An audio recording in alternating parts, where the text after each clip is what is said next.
Matapos ang misteryosong nangyari sa bato sa tabing dagat, umuwi si Beansprout na puno ng katanungan. Nararamdaman ko ang kapangyarihan.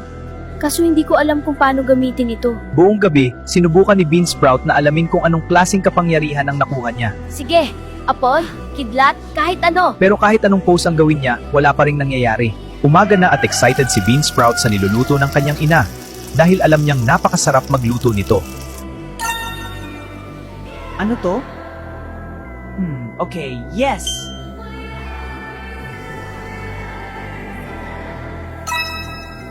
Ang galing! Parang nakopya ko lahat ng kaalaman ni nanay. Sa wakas, alam na ni Beansprout na ang power niya ay mag-scan at mangkopya ng skills, talent at knowledge. Habang naglalakad napaisip si Beansprout.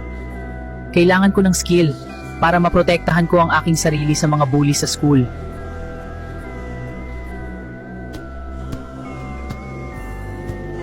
Ito ang kailangan ko.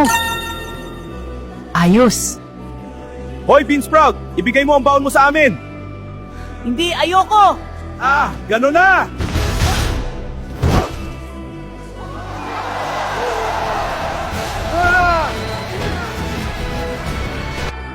Kuya, ipagganti mo ako. Ituro mo sa akin kung sino ang gumawa sa'yo nito!